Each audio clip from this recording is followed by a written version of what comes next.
just came in to Greenwich Friends meeting and to Salem Quarterly meetings program for September.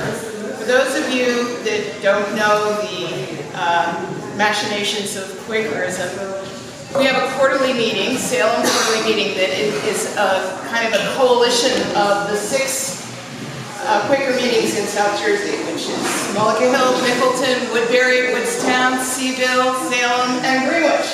I think that's 7. Well done. It sounds like a song.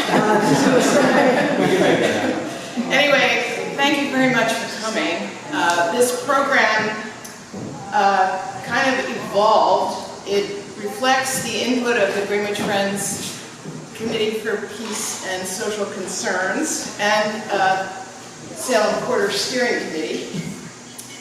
And it really originated last month or last quarterly meeting when the Quakers had received, what do you call it, a public notice that there was going to be spraying on the Maggie Muskin. And we received it because Salem Quarter stewards a Quaker graveyard in Port Elizabeth, and so as a landowner in Port Elizabeth, we were informed of this. And a lot of people who didn't know the work of Citizens United, who were from Quaker meetings further north, were really totally flipped out about the idea of there being any kind of spraying on the river. And so we wanted Karla to come and talk to us about what this project really is, because I know it's an organization that studies things very carefully, that does not do things lightly, and that must have come to this because of a bigger context that all of us need to understand. We also really wanted to hear from Karla and from Larry Niles, who we don't get to hear enough from. So I'm going to give a little unauthorized introduction to each of them. We'll hear each of their presentations. Hold your questions. And at the end, we can have questions and conversation about these issues and any other thing on your mind. So Maggie DeMarco is a tinkerer, an engineer, a community activist, and she has stepped up to the plate to do some really interesting things of late. She initiated Fix It Friday at Steamworks. If you have things that are broken in your household that you have been ignoring and are not quite willing to part with, you can take them to Maggie on the first Friday evening of every month, and she'll work with you to fix it. I have a sheet here that people can sign up, because she would rather not have surprises about large projects coming in. Maggie also has overseen the restoration of the nail house for Chaba, the Center for Historic Building Arts. And Flavia, I'm so glad you're here as the Executive Director and President of Chaba. And finally, Maggie stepped up to the plate to lead Kawa. And we're going to hear about some of the interesting research that she's been doing on mapping. Karla is the incredible Executive Director of Citizens United to Protect Maurice, and she has really brought the organization. She came to it as a seasoned educator, and she brought to the position a real commitment to community engagement, growing community stewardship, really creating a large group of people that care about the environment and are ready to get out there with whatever it takes to improve the situation, increase biodiversity, and stop harms. And finally, she brought a very sophisticated understanding of program design that she's been able to apply to multiple programs that Citizens United works on for people of all ages and backgrounds, and parts of Millville and rural areas as well. Larry. I have to tell one Quaker story about Maggie, who has had a long-standing affiliation with Quakers, and that is that 50 years ago, I had a grant for $350 for a Philadelphia yearly meeting to go to Mexico City to represent the Quakers at the International Women's Year Tribune. And instead of flying, Maggie helped me buy a truck on the side of the road in Shiloh, New Jersey, taught me how to do basic repairs and tune it up, and I drove all the way to Mexico City and back. Eternally indebted to Maggie DeMarco. She was the first mechanic at the Hilltop Orchards.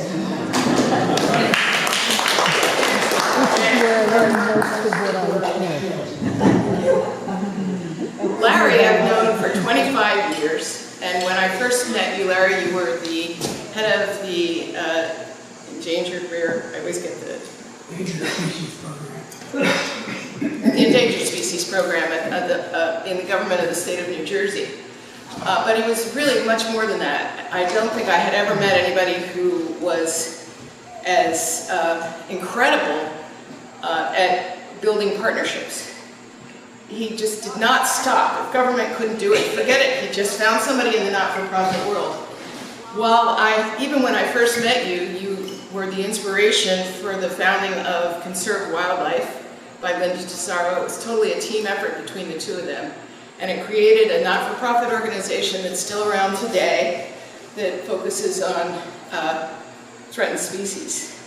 And I guess I also just have to say that your partnership building takes place not just locally, although I think in many ways that's been so dear to your heart, but nationally and internationally. And it's really added so much to our understanding of what's taking place here, to have that level of expertise from the scientific community looking at Delaware Bay and taking what's happening here seriously. He's always been somebody who's looking at something that's just beyond my purview. And I've been dying to just set you free to talk about this region before a group of people. So that day is today. So thank you so much. We're so lucky to have these three people, and I thank all of you for the gift of your time. Okay. What you're seeing on the screen is something that I came across a couple of years ago called NJ Adapt, and it is a visualization tool, an online tool, and it's designed to assist people in understanding and adapting to the impact of climate change in New Jersey. The beauty of this tool is that it's freely available to the public. The tool was developed by and resides at the Rutgers, New Jersey Climate Change Resource Center. You can always find it there. What I'm going to do today is to introduce you to the tool by way of showing you some things where it's useful, and also by way of showing you how you get in and out of it, or what kinds of inputs you get, and all the pretty pictures. I have put in the factors that you will see, but are they the best ones, the most accurate ones, the effective ones? I have no idea. That takes a lot of time and effort to do. So you can use it, you can learn it. There's plenty of online assistance to learning it. But my ultimate goal is to have a map club, kind of like a book club, where people who are local who want to do this can you hear it? No? Yes? Okay. Well, people who want, oh, there it goes, there it goes. So people who want to be doing this. Really close, Maggie. It's a lollipop. Yeah. Can explore it and learn from each other and figure it out. So I will be showing you one instance where I thought it would have been really helpful, and then other things that just relate to how you put data in and what you see when you do that. Okay. So what does it mean to be interactive? You may know, you may not know, but to introduce it, I'm going to be showing you another tool developed by the Resource Center, and show you how they have us work it. So along the top here, you can see some factors that might be involved. Ah, there it is. It might be involved in climate change, things you might want to know. What's the effect of on mean seasonal precipitation, mean temperatures, mean minimum temperatures, cooling degree days, growing degree days, heating degree days, all of those things that you might want to know about. This one will show you. So let's say we wanted to see growing degree days. You have some inputs that you need to make in order for them to create a graph. And one input is the time period. You want to see what's going to happen in 2061. An emissions scenario, in this case we'll leave with modern, and then whatever season you want to look at. Let's look at winter. Okay. Oh, that's a flat graph. Let's look at spring. That's better. So then you can use your graph and all kinds of things will pop up from the data. So you don't have to go looking for them. You don't have to go calculating them from the graph. And that's basically what kind of a tool it is. Once you get into it and get a favorite place to be, there's just no end to what you can do. Okay. So let's see where we are now. We're at NJ Adapt.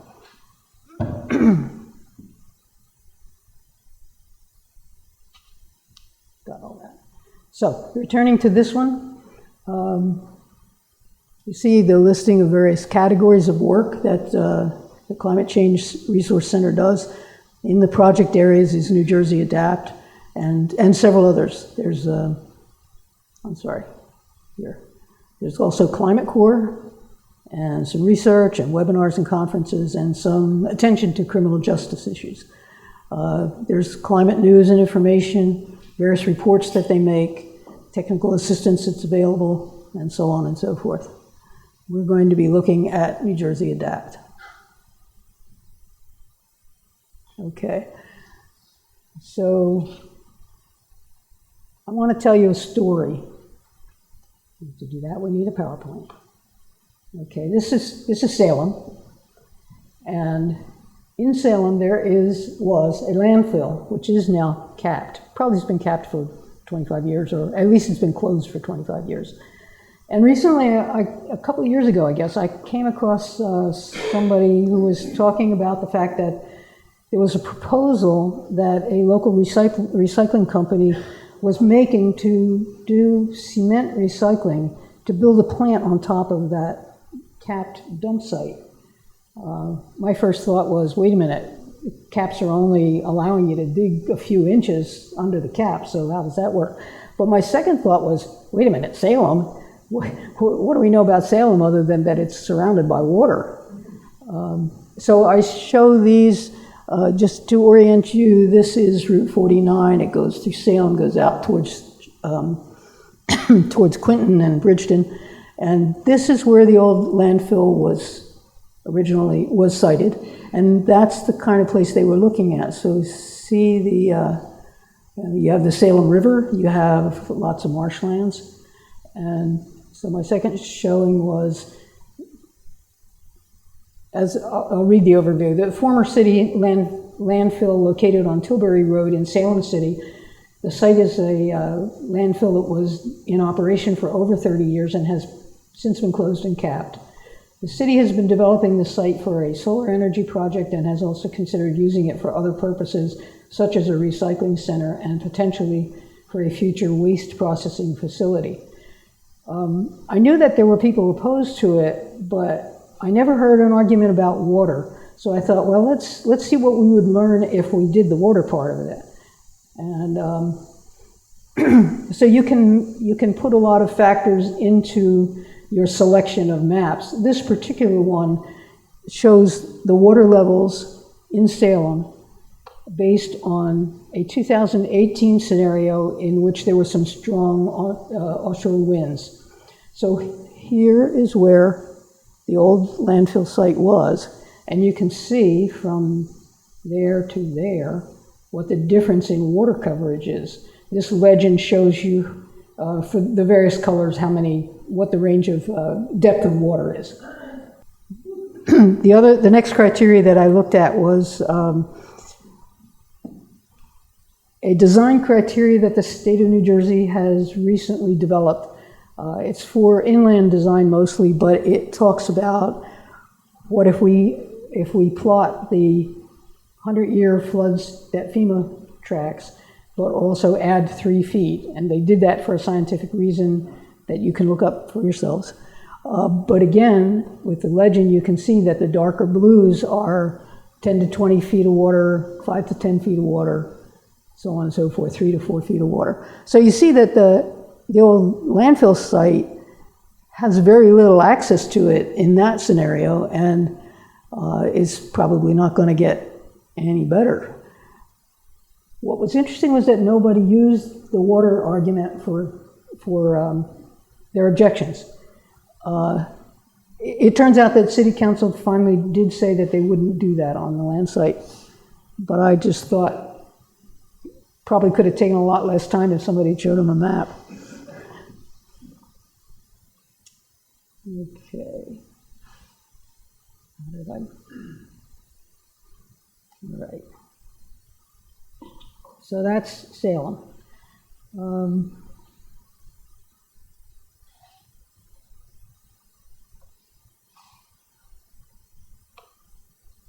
Yes.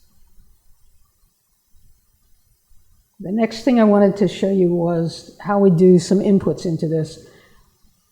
You can put the geographic boundaries of counties, and you can select your map so that you can see streets and actually even houses. And this is Greenwich Township with its boundary around it.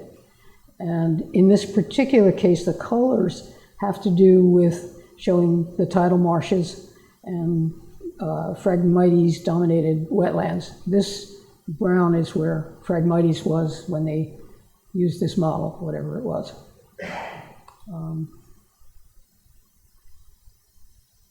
Then you can go to Greenwich and you can look at the water level of 1 foot and see that it's different from the last one. I'm having a hard time because of this change. I can't do it. And also total level of 4 feet.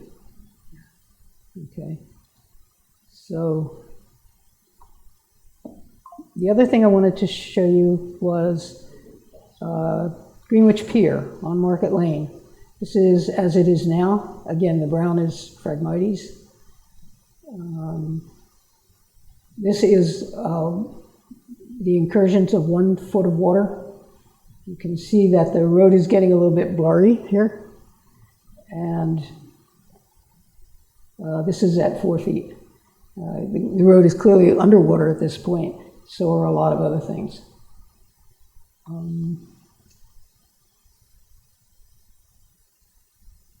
What I would like to do, if I could, is get back to my map. Karla, can you get me back to NJ Adapt? Okay, there, I can do it from there. Okay. Sorry, I'm a little disoriented after that.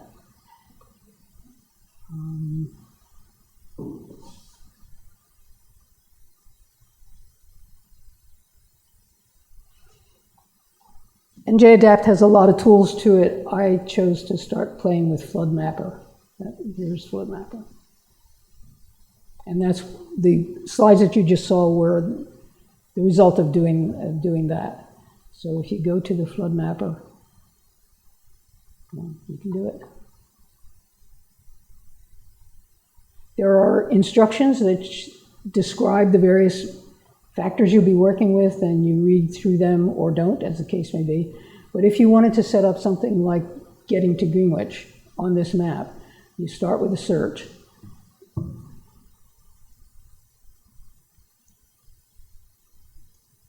And sometimes you have to get serious because you'll see it shows Greenwich, New Jersey, Warren County.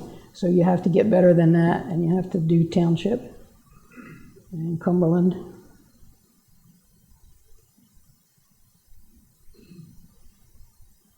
And finally, there it is. You can see that it has the streets, and you can zoom in and out. And then depending on what you want to see and how you're trying to set things up, you have to enter values into all of these things. So First one is location, the second one is base maps. Base maps here. We'll do streets, if we can find them. Not night. Streets in the daytime. Streets in the daytime. Come on.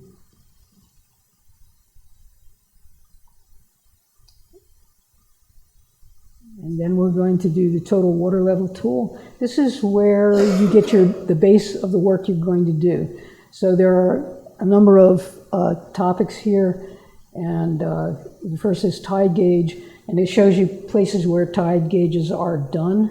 And for our purposes, we use Cape May. And then we pick an emissions scenario, and that'll be moderate. We pick a time frame, and we're going to stick with 2030. And then we stick with these estimates of the chance of exceeding certain kinds of water level data. We're going to use 0.8. And you can choose a flood event. So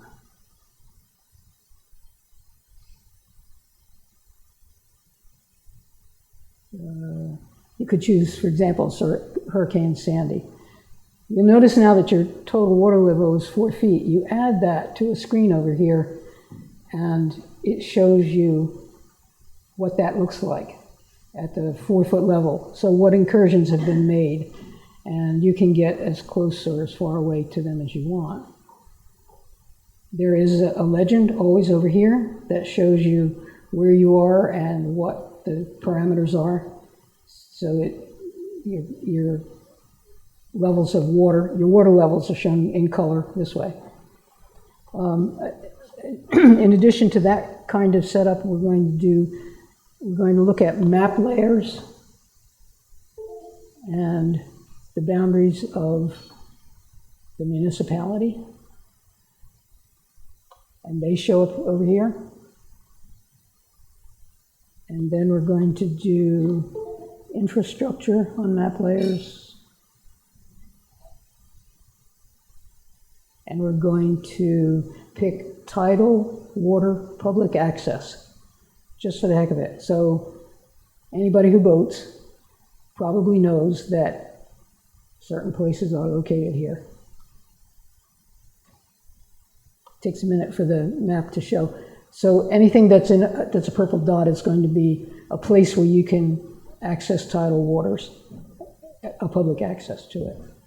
So those are the kinds of things that you can turn on and turn off to examine the water situation here. I think this is probably most of what you would need to know to orient yourself to the amount of work you're going to have to do.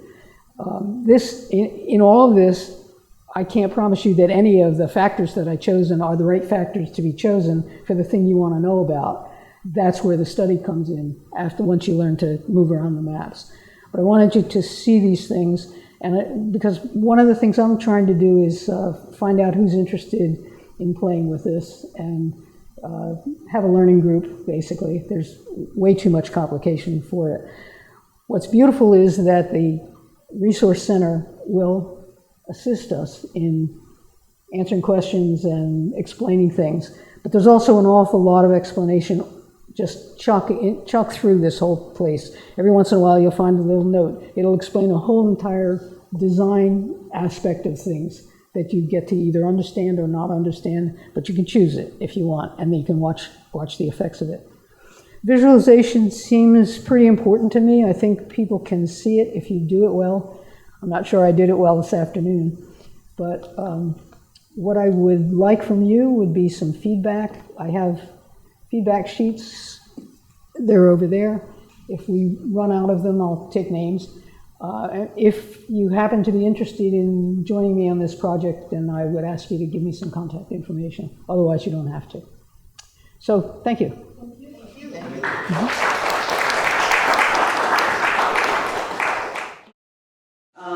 My name is Rossini, and I work with Citizens United protecting the Morris River and its tributaries. And we work to protect the watershed of the Maurice River. It's about 385 square miles. And a lot of what our work is including the community in stewardship of the watershed. So we prioritize participation. We get people out doing stewardship, doing cleanups, community science on water quality, mercury deposition, helping with the horseshoe crabs and the red knots. We clock anywhere between 7,000 and 12,000 hours of volunteer time per year, so volunteers in the field. And what we're really doing is we're involving the community. We see it as kind of a process, right? You come in as a newbie, and then what we're looking to do is to empower the common Joe to become a steward. So you might come in and participate on one of our many educational walks, and then we're looking to get you into volunteerism. And then from volunteerism, we're hoping to turn you into a steward. So there's kind of this focus on building awareness in order to grow the stewardship of the watershed. And then in the office, we do a lot of field work, we do research and advocacy work. And when I say we do field work and research, that community that we're building, we're also looking to build and to gain from the inputs of professionals in the conservation community. So we have many members who have backgrounds in biology and conservation work and mapping, and a lot of them retire, and then they're looking for something to do, and we like to give them some work for their weekends. So we benefit a lot from just this wide community. So does anyone here know what a wild and scenic river is other than Lisa and Larry and the Doremuses and Ruth? Would you like to explain a little bit? No? Would anyone like to take a stab at it? So a wild and scenic river is a free-flowing river. And in the 1970s, a lot of the rivers were being dammed. Some of them were running different colors depending on what effluent and contaminant was being put into them. There are famous pictures of rivers being on fire in the 70s, and so the government decided that we really needed to protect the rivers that had outstandingly, this is NPS talk, outstandingly remarkable resource values and that were free flowing. So they did a study of 2 million river miles across the United States, and of that 2 million river miles, only 2% were actually deemed worthy of wild and scenic designation and protections. The Cohansey made the National River Inventory list, as did the Maurice River.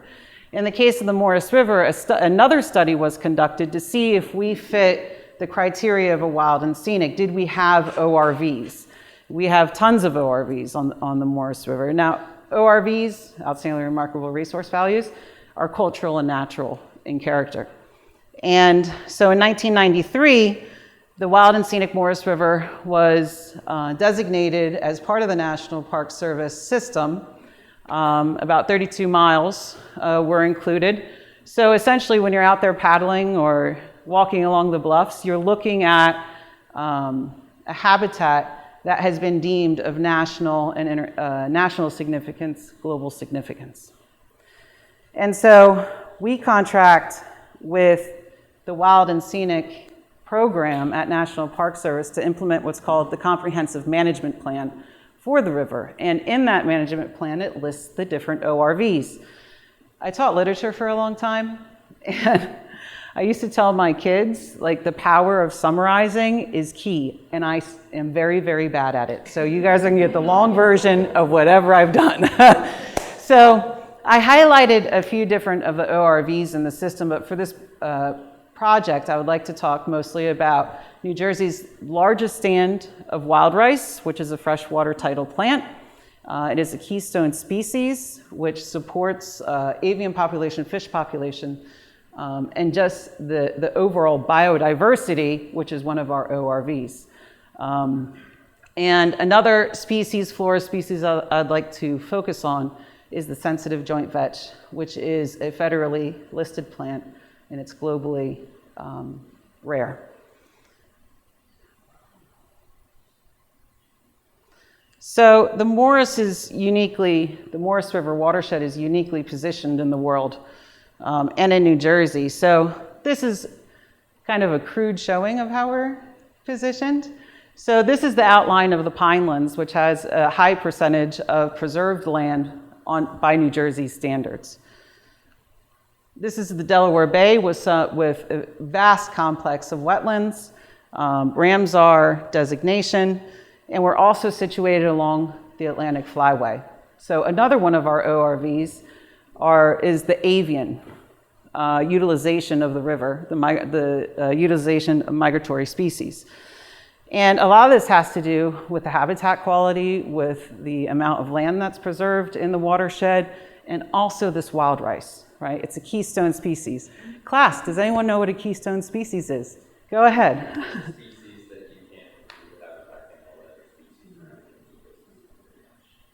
Absolutely. Absolutely. So remember, this is New Jersey's largest stand of wild rice, which is a keystone species.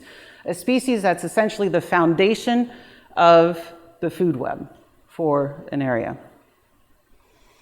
And so there are threats to this wet water tidal plant. We have sea level rise. We have invasion of invasive flora species in the wetland. We're losing large swaths of wetland to open water. Some of this comes from anthropological uses in the past, for example, diked farming. The marsh plains tend to be much lower in areas where I read 3 inches, but today Larry and I were talking, he was saying up to 4 feet in places. So the marsh plain isn't high enough to keep up with sea level rise. So a lot of this area is just being lost to open waters. And so, as I said before, we benefit a lot from the inputs of professionals. So Clay Sutton is a well-known ornithologist in South Jersey. And so for the last 39 years now, he's been studying the avian utilization of waterfowl and wintering raptors. Is there a little sip of water? Sorry. And so he's collected all this data over the winter months, and he noticed that there was this global decline in raptors, and we're seeing this, across the world, right? In raptors and in waterfowl species. But what was interesting is that he went to write a paper on the data, and they ran their point sites differently. So instead of looking at the system as a whole and seeing the percentages of decline, they started looking at the percentages of decline where they were doing their counts specifically. And they noticed that the declines in the wild and scenic area, thank you, were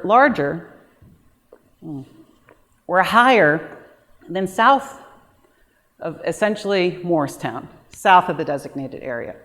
And so we started asking, well, why? Why would there be such a decline in birds? So we know that the declining number of birds is attributed to climate change, sea level rise, habitat loss, right? But if that's the case, what's happening south of the causeway is also happening north of the causeway. So what was the major change that the numbers of bird use is north of the causeway is dropping so much quicker? So we started looking at the habitat. And there was one major change. So this picture here is taken from the causeway. It's actually taken from the water in the 1980s, just north of the causeway. Does anyone go over the Morristown Bridge ever? What do you see there now? Only Phragmites. It's a monotypic stand of Phragmites. Within the Phragmites, essentially nothing else can grow, right? You're removing the diversity of the wetland. So, and this is called the twin guts. So then I was like, I wonder what it looks like now, and I could have just gone down there and taken a picture, but I was like, let's just use Google Maps. So this is a picture from Google Maps of these twin guts in 2016. And you can see in the first picture, there are only these more like aqua color. These are stands of Phragmites at that time, in the late 1980s. In 2016, the coverage that was lost looks like that.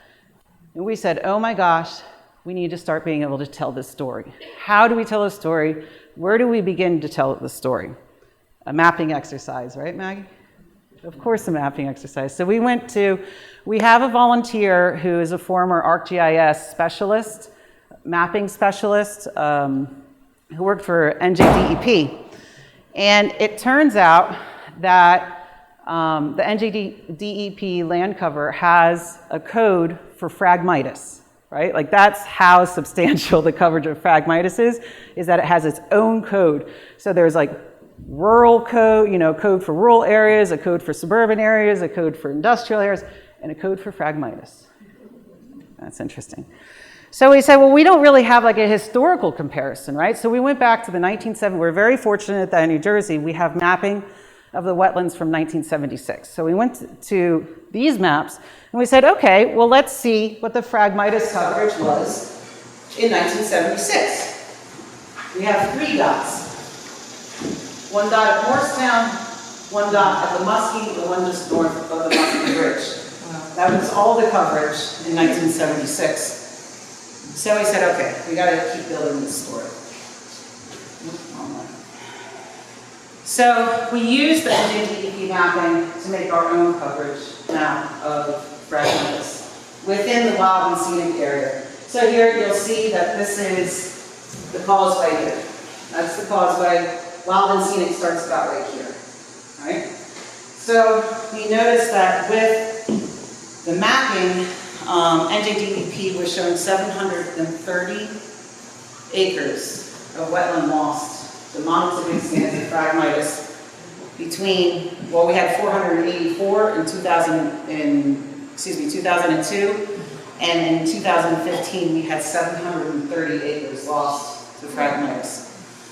So then we said, we're a small organization, but we need to whittle down to a project area that we can manage, right? Like we need a real story. So what area of the river would be the best story? Because one thing I didn't tell you is that this is only mapping stands of 1 acre and larger. Now, if you think of tributaries, they have much smaller wetlands that are smaller than an acre, so they're not going to show up on this mapping. So we said we need to look at a tributary. Which one would tell the best story? The Manny-Muskin. EPA did a preliminary watershed health assessment, and the Manny-Muskin at that time was designated as the 5th healthiest river in New Jersey via this assessment. When you look at the land use of the Manny-Muskin, you have the green represents forested area, the purple is urban, right? Blue is water, orange is wetlands, the dark blue is agriculture, and the red is barren land. If you put all the pieces together that are either water, wetland, and forest, you have well over 75% of that watershed is protected. That's rare in New Jersey. We have that much protection in a watershed. So now this is what DEP had mapped using that frag code. This is the 47 bridge, and then going up on the Manny-Muskin, the tidal Manny-Muskin area. And we need to get the rest of the story, all of those stands that were smaller than an acre. So this is Tom, this is our volunteer, this is our ArcGIS specialist. Volunteer galore, I don't know what we'd do without him. He has a drone. So we went out and we did drone flights over all the wetlands to map out the frag stands. Here you can see them, they have a different color than the native marsh, the natural marsh. And this is also, I think we did this in November. So the frag is still standing and the native marsh is starting to die back. So it really sticks out. And then we thought, well, we should check it another way. So what did we do? We went out and got more volunteers. We put volunteers in kayaks. So we went out and we took GPS points on either side of all these little frag stands. And then Tom started, I would also like to point out the habitat change that you can see in that lowest picture. So that's Tom and his boat at a mid-tide. That frag is standing about, I don't know, what would you say, 10, 15 feet above him? So imagine if you're a raptor that relies on the availability of wetland mammals. Can you see those wetland mammals to hunt? It's just a question, right? The structural change of the habitat is also an issue. So then we put a map together, and this is what we saw. So the red shows what NJDEP has mapped out, and in 2020, this is all those blues are additional stands that we had to add to the mapping. So we noticed that there was about 46 acres of frag within the tidal area of the Manymuskin. And once we saw this map, we said, oh my gosh, wall of frag is going into one of the most sensitive areas of the river. So for the last 20 years or so, we've been surveying with volunteers, Dr. Gary Moore, Renee Brecht, many other volunteers, Tony Ficalia, have been going out to survey a stand of actually New Jersey's last remaining stand of sensitive joint vetch. It is only, this plant is only occurs in 6 watersheds throughout the United States. Only 6 watersheds. In New Jersey, this is the last stand. On the Wading River, U.S. Fish and Wildlife Service reported that Phragmites wiped out the stand of sensitive joint vetch there. They can't find it there anymore. It's just monotypic stands. So we're super concerned now, right? Like, this is New Jersey's last stand of sensitive joint vetch. What are we going to do? So we've put together our organization. We're educators, we're community organizers, we do community science. We really rely on the expertise of professionals in conservation.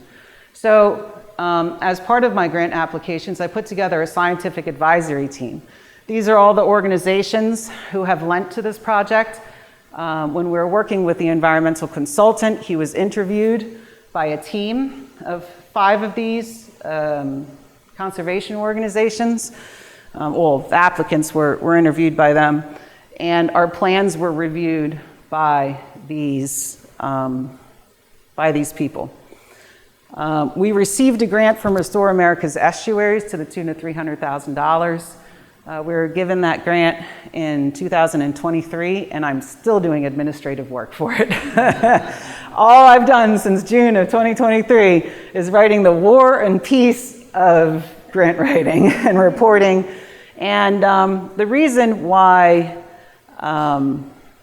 your organization received public notice is because we've submitted the permitting.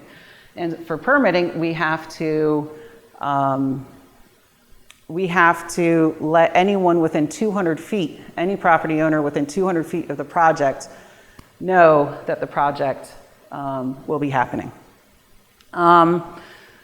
So this project is going to give us 2 years of treatment, and the homeowners are going to give us a minimum of 5 years of maintenance post-project. So we get 7 years of treatment out of this. And since June of 2023, we've been working very closely with U.S. Fish and Wildlife Service. U.S. Fish and Wildlife Service has given us the partnership program that works with private landowners to grow stewardship of lands. Gave us $66,000, and the Endangered Species Program has given us $30,000 in grant funding in order to work with SJV. So there are really 3 pillars to this ancillary or auxiliary program or project. One, we want to standardize the surveying of sensitive joint vetch. So we've had so many different actors surveying it, but none of our data is comparable. And if it's NJDEP or TNC or other actors that are surveying it, it's very much dependent on what their priority areas are, right? TNC has shifted their priority areas away from the bay and is focusing more in the Cape May area, the ocean, the oceanside area. NJDEP, it depends on what type of grant. So I think they had like Section 6 monies, I think is what they were calling it. So they've been surveying for the last 3 years, but I was on a call with them on Friday, and they're not going to have that funding again. And I told them, I said, well, look, first of all, it's Dr. So-and-so meeting, sorry, Larry, but Dr. So-and-so in the meeting, and it's, botanist of great renown in the meeting, and, they speak a different language than I do. I'm an educator. I just read their reports and, kind of make it palatable to the public. And I could tell that that's how they were reading me. Like, how could your data be, of any import to what we do? And I said, whoa, just wait. You guys are talking about grant funding. This is what we get paid to do. This is our mission. We're boots on the ground. We're Morris River. My kids go to school with everybody that, with the kids that live on that river. Like, I hope my kids will come home and they'll be able to, after college, and we'll be able to take a kayak and go up and see some sensitive joint vetch, right? Like, this is what we do. That's one of our strengths, is that our focus is here. And even if national park funding at some point in time, right? Because the National Park Service has been paying us for 20 years to take care of these ORVs.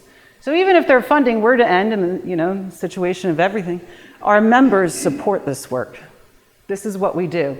So while we've been doing it for 20 years, why don't you teach us now how you would like it to be done, because we can do it for another 20 years as long as the plant is here, right? That's the strength of the Boots on the Ground organization. This is what we do. And another strength that we have is that we build community around conservation. So yeah, I'm not the scientist that's sitting in front of them, right? I'm the community organizer. But Dr. Gary Moore was involved in this, right? Jim Feige helped me put this together. We have, the ArcGIS specialist that helps us do the mapping. We get our drum of advocacy out and we say, everybody, look here at the Morris. The Morris has got a problem, and it's a river worth the effort. And with that, the next sentence out of their mouth was, well, maybe we can do some training with you. Yes, right? So really, the power of community is essential to conservation. Whether you're managing the piece of earth that you have in an ecological fashion, or whether you take that abroad into your community, you can have positive impact. And I hope that you can see I find that this project is emblematic of what CU Morris River does. And that's it. And I probably went way over time.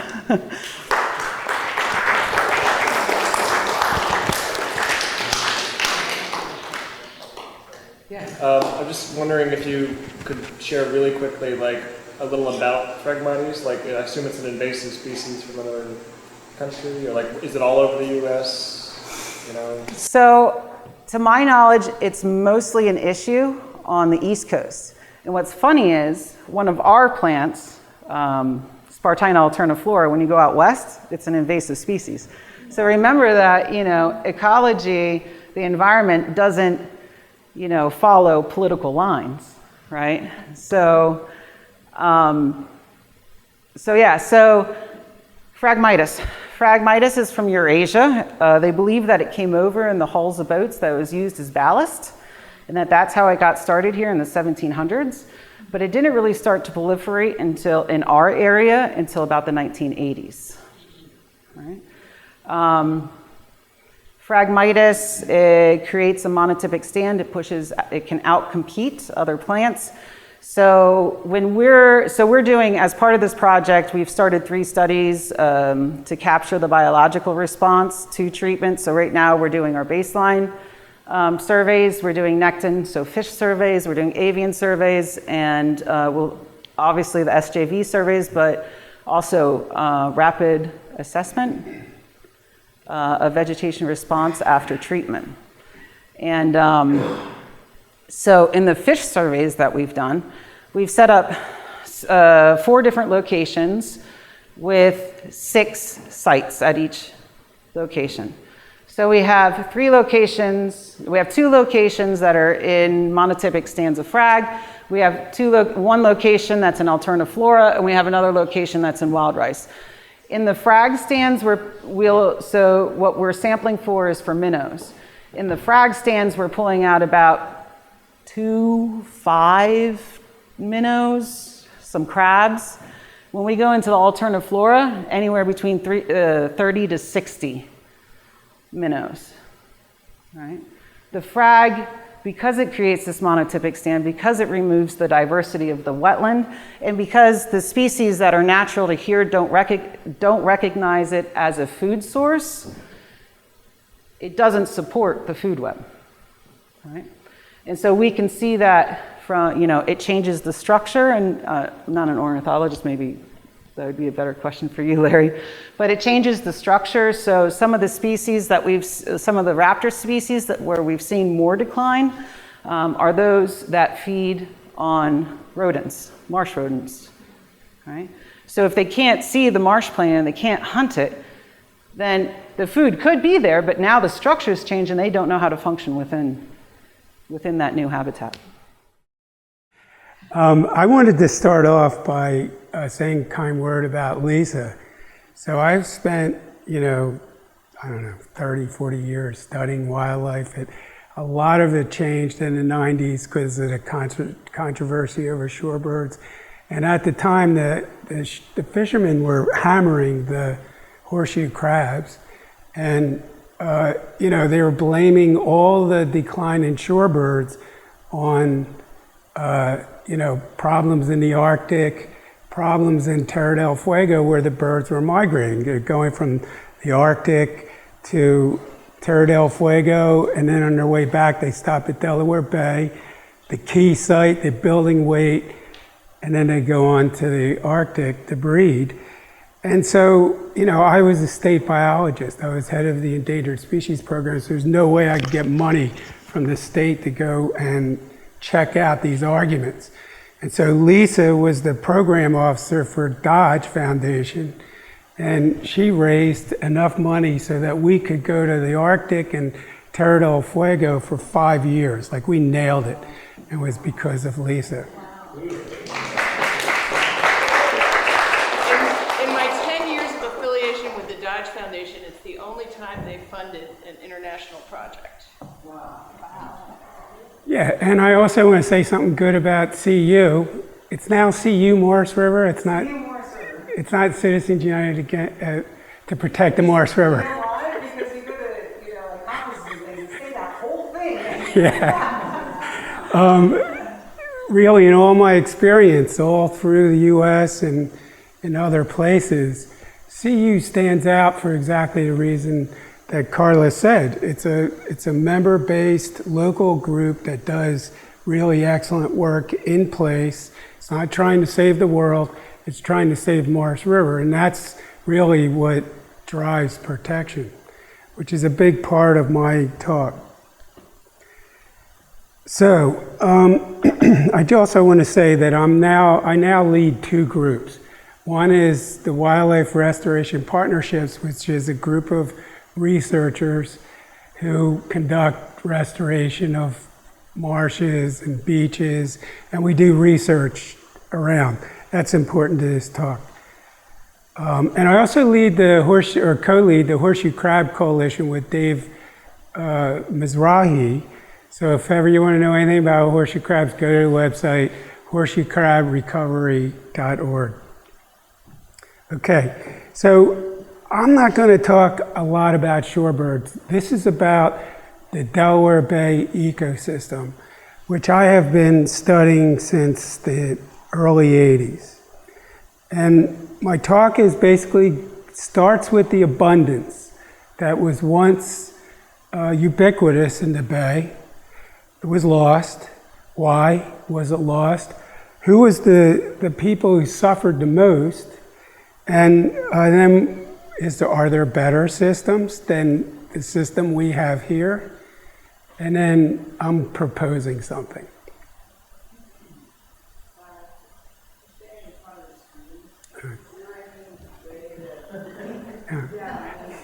I could sit.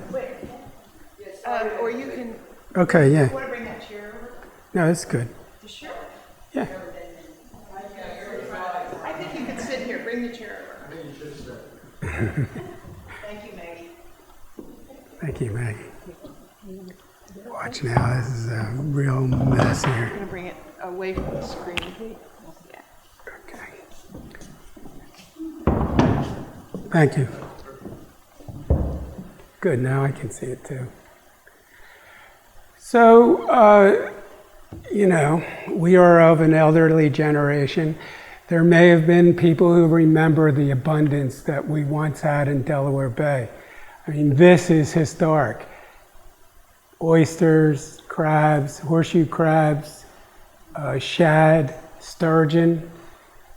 All of this underpinned a really vibrant economy and made a lot of people in Delaware Bay rich because it was almost endless resources.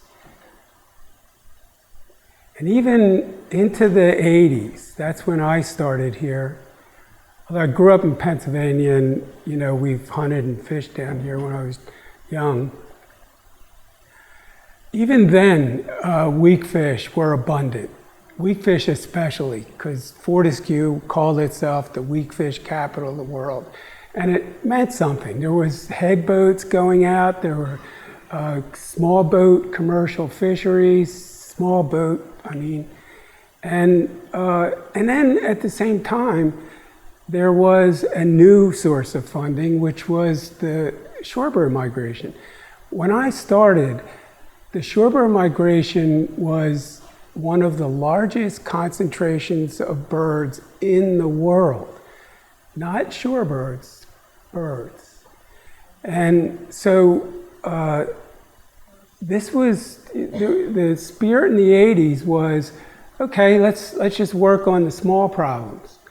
But then over time, I wanted to show this. This is horseshoe crabs at Moores Beach. But the old video is from a New Jersey Network film that was taken in 1986. And there are crab eggs on that beach. And see, the shorebirds were eating some eggs, but most of those eggs were going into the sea. And then the crabs, of course, are burying their eggs. And so most of the eggs that they're laying hatch, and they go out into the sea. Little, small crabs about that big.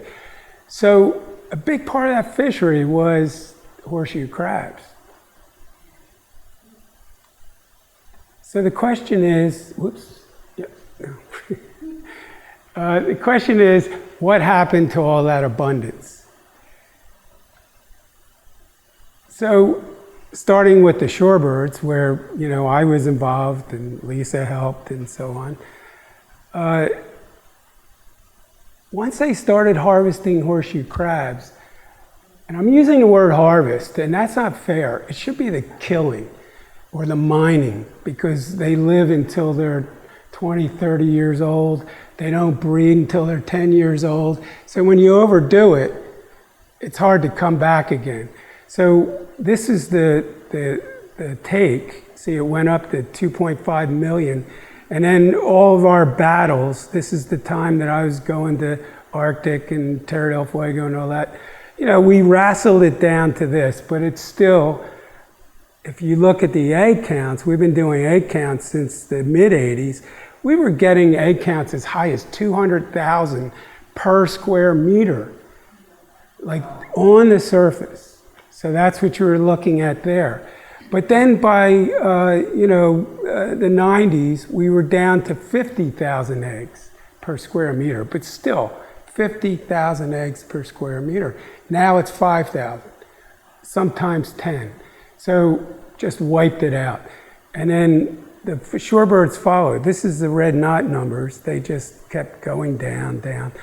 In 2021, we had 6,000, and down from 95,000.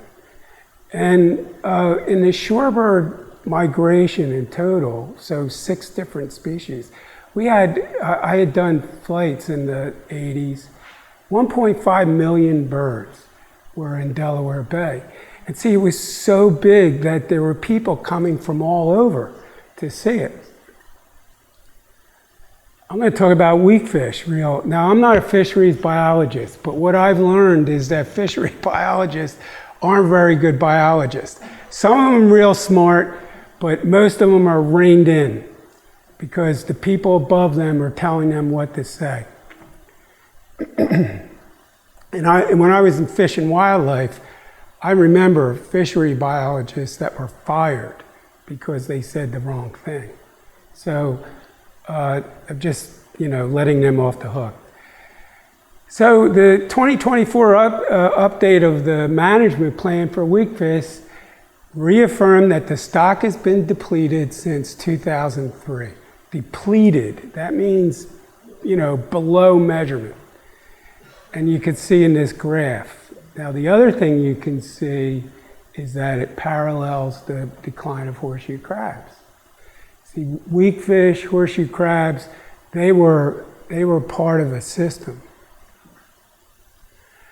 Now, I could spend the rest of the talk talking about striped bass, flounder, and blue-clawed crabs, but just let me say that it's the same story. Stripers are more complicated because the agency that does the management, the ASMFC, was actually founded because their first action was to close the striped bass fishery, and it rebounded. And then right away it was overfished. Now it's overfished, but the agencies are saying, the stock is not overfished, but it's being overfished. I have that in writing. So the other problem is Salem Nuclear's open loop cooling system. Now groups like the Riverkeeper have really done their best to try to fight this. The PSNG did a marsh management project, which was a good start, and then they dropped out. So everything that was controlled, or the Phragmites that was controlled, everything grew back. So no effect. But it's still killing fish. The estimate is 2 million a year.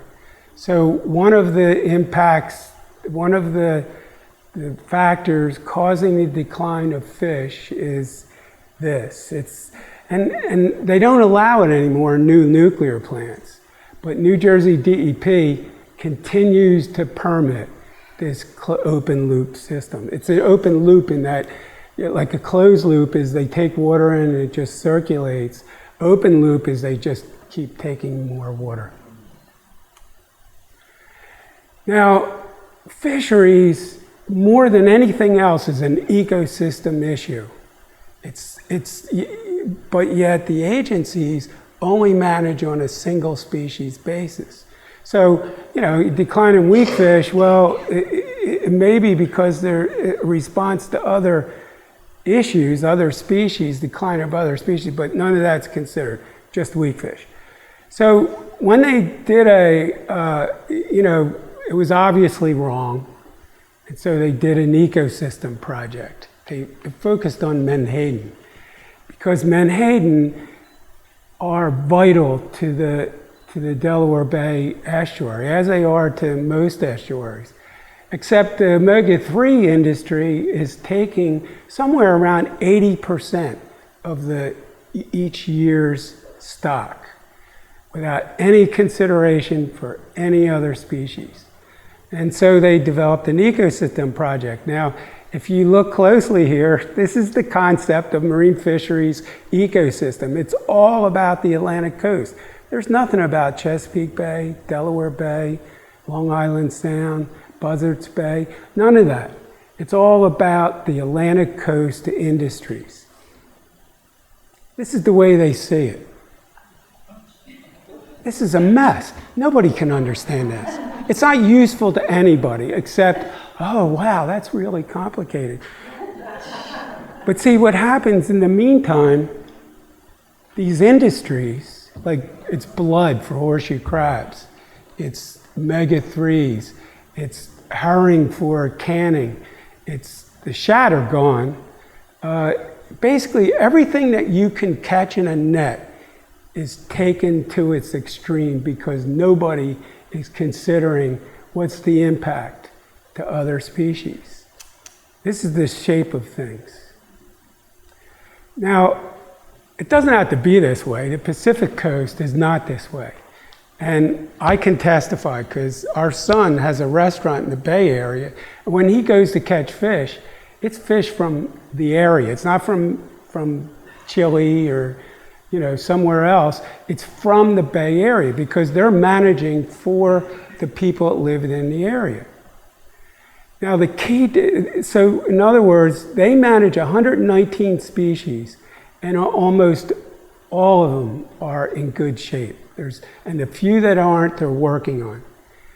The ASMFC, the group that's supposed to be representing our interest, has 22 species and almost all are depleted or overfished. Now, the reason is, there's a lot of reasons. I don't mean to make it sound like it's real simple, but there is one simple difference. The Pacific coast can't overrule scientists. So if the scientist says the stock is overfished, we need to close it down, they close it down. I was there when they closed down the salmon fishery. Now, salmon's a big deal. They closed it down for 3 years until it recovered, and then they opened it back up again. Abundant, I went fishing with my son. It's like, big fish. So, the Atlantic States Marine Fisheries Commission the management board, which is politically determined, Jeff Van Drew basically controls every one of New Jersey's members on the management board. And they can overrule the scientists. So I was in the technical committees. Mandy and I were in, my wife Mandy is in the audience too. Mandy. Mandy's done, everything I'm talking about, she's done with me. So this management board, which is almost entirely political types, like the New Jersey representative of the recreational fishery is a guy named Tom Fody, who I'm sure is taking, money under the table. I don't know what his motivation is. But anyway, they can overrule scientists. So when I was in the room, we're talking about the killing of horseshoe crabs, in the same room is the people who are making money from it.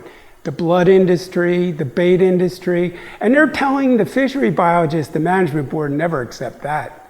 So they always notch it down to half measures. So who suffered from all this? When I was still in the agency, it was 2001, Governor Whitman, we did a study of the economic impact of having 1.5 million shorebirds in the Delaware Bay. And it was dramatic. It was a big influx. Cumberland County had, developed a planning arm to create birding opportunities. Everybody's looking forward to it. But the one question we asked is, if the stock dropped by 50%, would you still come? And they said no. And the stock has dropped by 75%, and they're right, they're not here anymore. Then it was an international phenomenon. Now it's a regional phenomenon of interest, but it's no longer a driver of the economy. The other victims are the fishing industry. This is a shop in Fortescue, closed. Marinas empty because there's no more fish. And here's the last thing, is that the agencies don't care about the marsh on Delaware Bay. Like I lead work with American Littoral Society, and we do work restoring beaches on Delaware Bay. We're getting money from Fish and Wildlife Service and, the National Wildlife Foundation, but not from New Jersey DEP or, So here's an example of this kind of things that are going on in the Bay. Now I said to Karla before we started, beware of agency resource people who blame things on climate change, because that's the go-to, it's climate change, there's nothing we could do about it. New Jersey DEP bought this property called the Cox Meadow, which is just east of Moores Beach, just west of Reed's Beach. So it's in that corner of the Cape May Peninsula. So they bought this property, which was this old salt hay farm.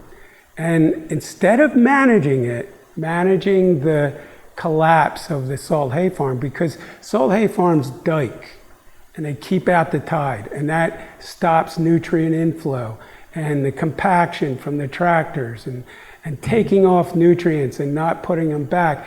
Gradually the elevation lowers, and as Karla said, sometimes as much as 4 feet.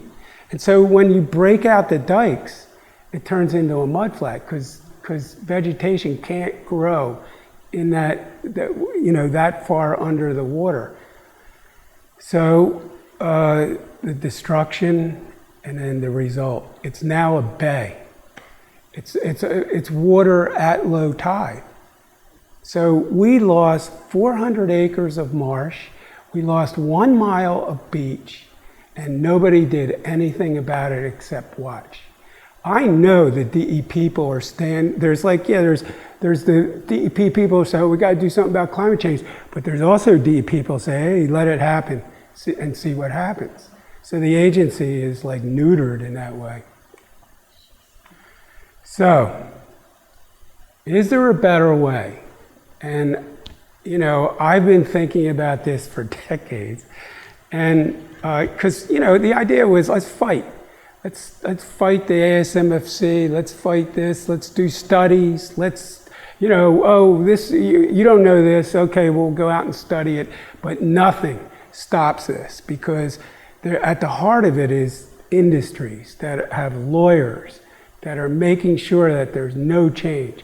And the overall progress is destroying the fish, the big fish, down to the little fish. So now they're taking menhaden, squid, surf clams. That makes up the majority of the income in Cape May Port, which is one of the largest in the country by income.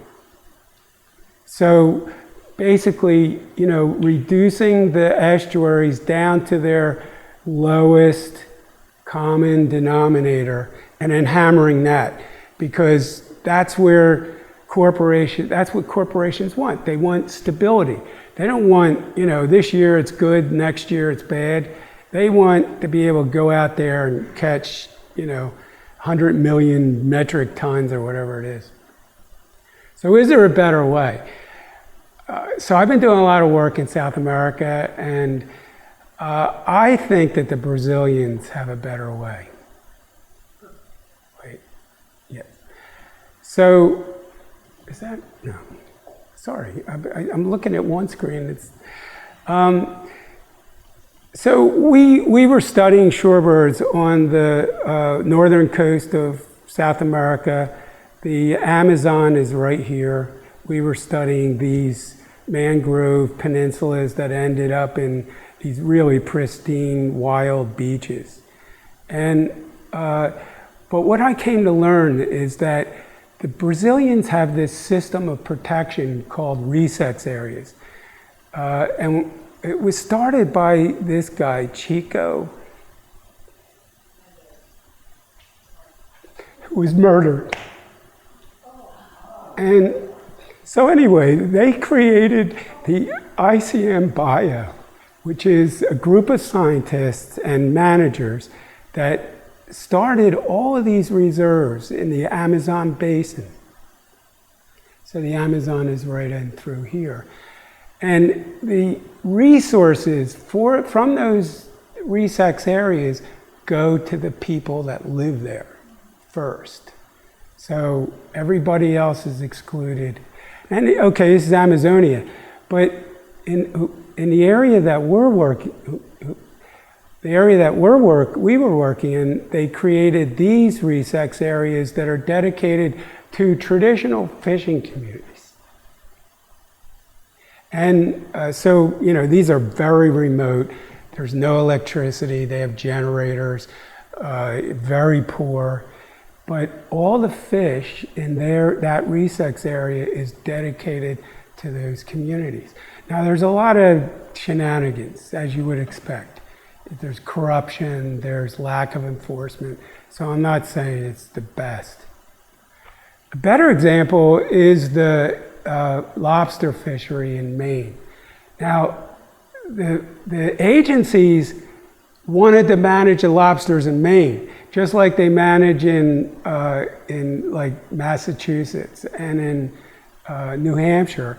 And so Maine lobstermen fought back, and they didn't want the agencies telling them what to do. So they created their own rules.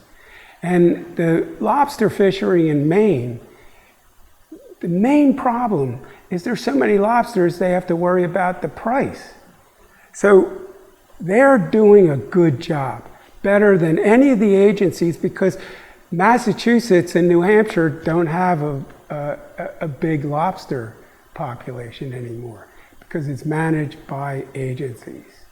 And see, what I'm arguing is that resources of Delaware Bay should belong first to the people who live here. And the small boat fishermen, the marine owners, the economy of Delaware Bay should have a say in where the fish are going. So imagine this, and I can, I see this clearly because of our son in San Francisco. He goes to the fisherman market, he buys fish. My other son fishes, and so I got to meet the small boat fishermen. Let me just say one other thing about the lobstermen. I asked the lobstermen, how much money do you make? Fishermen never talk about how much they're making. He said, well, I make more than a teacher and less than a lawyer. So that's good, right? That's good. So, in other words, what I'm saying is let's bring it back to the people who live here. Imagine if we had a fishery devoted to the bay, and the fishers and anglers, the small boat fishers, the anglers of the bay. We could have fish to table, like farm to table. We could have restaurants that are serving fish from Delaware Bay. You can't find a restaurant in New Jersey that serves Delaware Bay fish. Right? Oysters. That's another story, and I'm not touching it. Imagine if anglers were filling the marinas, filling the head boats, hotels that are no longer there because most of them have closed. And, see, I just feel like a restored fishery would just bring abundant resources. We were restoring Fortescue Beach this spring, and it was during the opening day of stripers. That beach was filled, like almost wall to, person to person. They weren't catching that much, but they loved to fish it. And if they were catching fish, can you imagine how many people would? And then think about a restored shorebird stopover. Like, if we had 1.5 million shorebirds again, this would be a worldwide destination. And it links with the, so that's in the spring. In the fall, we have an abundant raptor migration. There's songbirds, like, those two shoulder seasons could bring wealth as well. But where to start?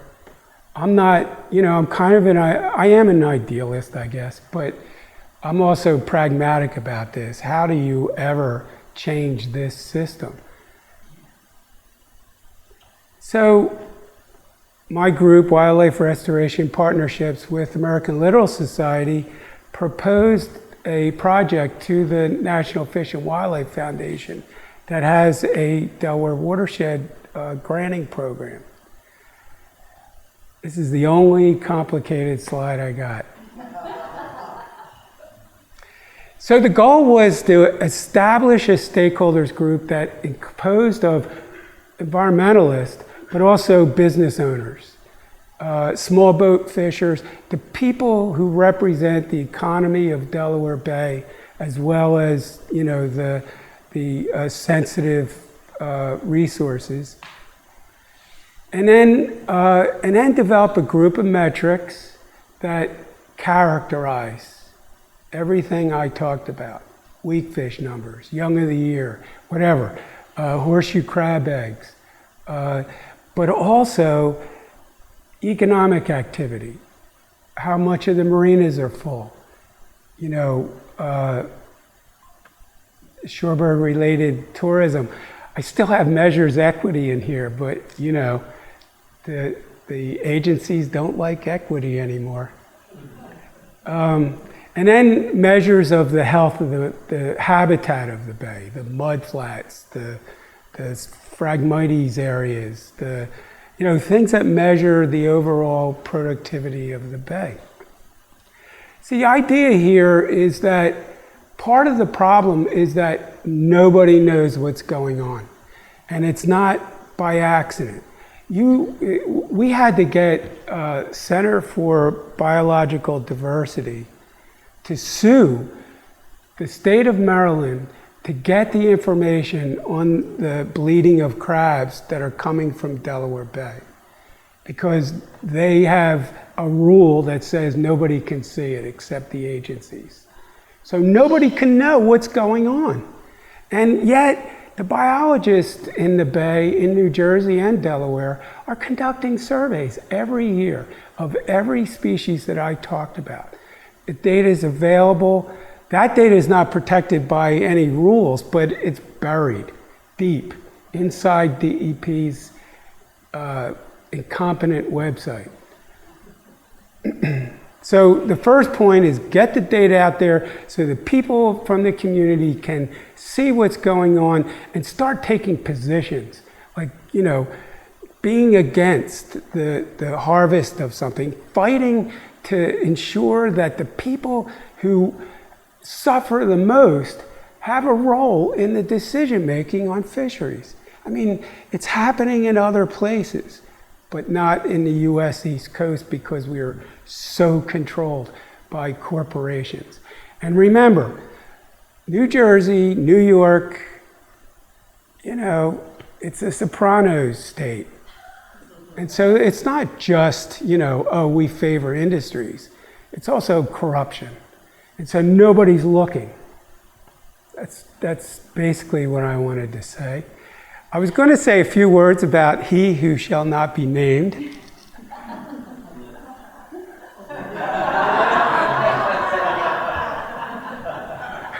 Wait, I'll bring it. Mandy found this graph. Beautiful. But I'm not. Orange. Close enough. Instead, I want to close with, oh, I think I just screwed things up here. I'm going to close with Glenn Redero's Light of the Star. This is hopeful. You know, the Delaware Bay is more productive now than it has been in the last century because all the salt hay farms are gone and they're starting to recover. So that's all new nursery habitat that wasn't there in the 70s and the 80s. So there's really a beautiful chance to restart, to look at things in a new way. And the new way is we should have the say of what's going on, not the industries on the Atlantic coast. Thank you.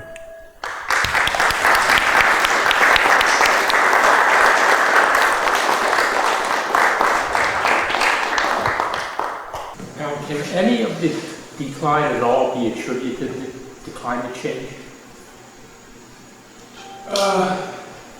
See, the uncertainty around that question is so great that it's hard to know.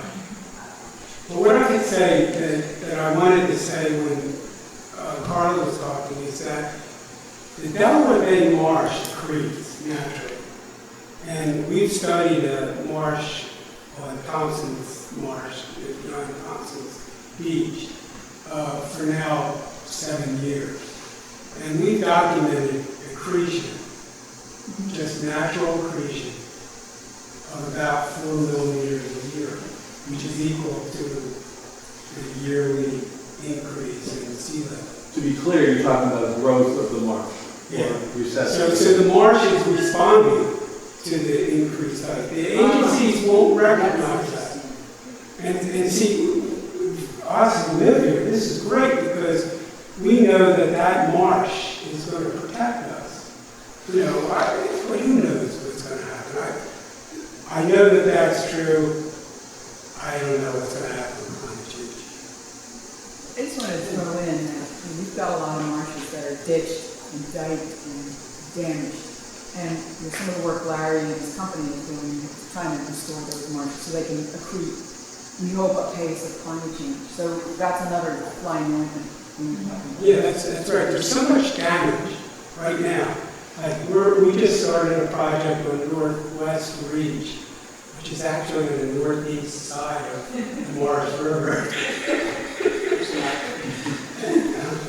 Oh, sorry. Well, on Northwest Reach, which Both.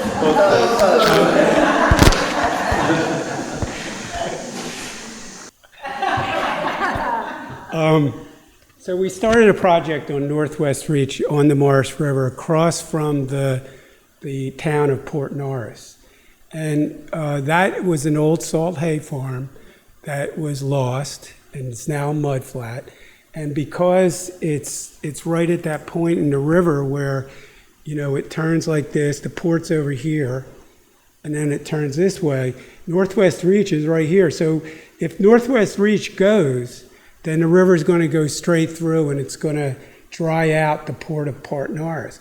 Just as it's starting to blossom from, you know, there's new industry coming in, boat building, there's you know, the wind power is helping because there are shops setting up to repair boats that are used in wind power. And so, you know, you'd think the state would be right there. Well, actually, you think the state was right there. But we had to fight for, you know, years to get funding to do this. Now we're putting in breakwaters to stop the flow that goes through the reach. We're going to restore 200 acres of marsh. Like, boom, just like that. Well, 2-3 years. So, you see what I'm saying is, yeah, climate change is an issue. Like, I think it's a great issue in the upper reaches of the Morris River because the impacts are accelerated in that way. But on the coastal marsh, I think we got a lot of work to do to give in before we give in to climate change. Have time for another question?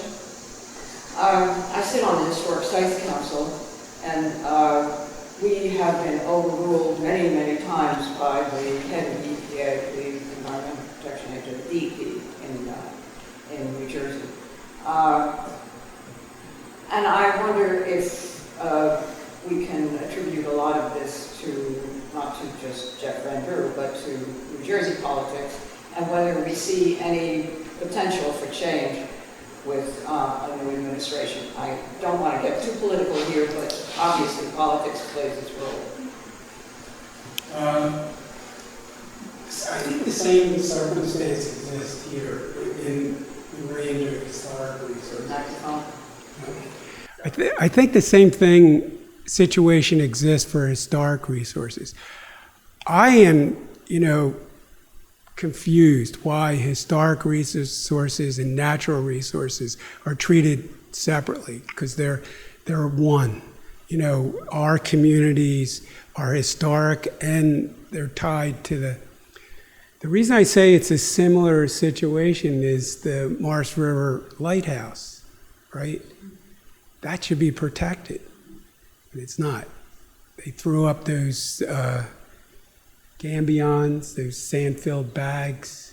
It looks like hell. And now they're talking about moving the whole structure away instead of just building breakwaters around the outside, which I know will protect it. We're building breakwaters just upriver, and we've actually proposed to do the same at the lighthouse, but the funding, I don't know. I don't know what it is. I think the problem is the separation. It should be historic and natural resources. It shouldn't be. Well, they're in the same department. So No, they're not. They are. Well, you mean state? The Department of Environmental Protection. Yeah, but there's a wall like that between historic resources and natural resources. There's almost no interconnection. Conversation.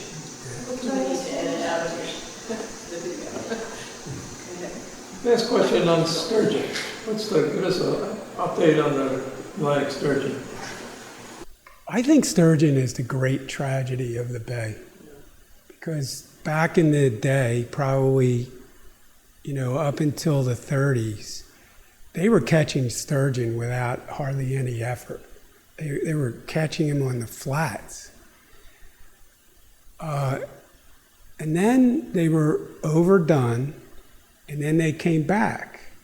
When I was in the agency, 1986, 87, the fishery agency started taking sturgeon, allowing the take of sturgeon. Within 2 years, they took 85,000 pounds and they destroyed it. After that, they were listed as a federal endangered species. And in the management plan for sturgeon, it's about Chesapeake Bay, and Delaware Bay is just a subunit of Chesapeake, when originally Delaware Bay was the heart of Atlantic sturgeon habitat. But now it's gone. But that's another example of how mismanaged it is when you allow, let me say it another way, when you stop the rural communities from taking part, because I think communities would have stopped it. One last question. Last question. Okay. Laura, you mentioned that they're spraying now for Phragmites. Did I hear that right? They're spraying Can you tell us more about Karla what said that it. spray Karla, maybe you is? should address Yes. this. And what, is it been tested? Is it systemic or is it contact? Yeah, so Sprayed from the air, planes? How's it?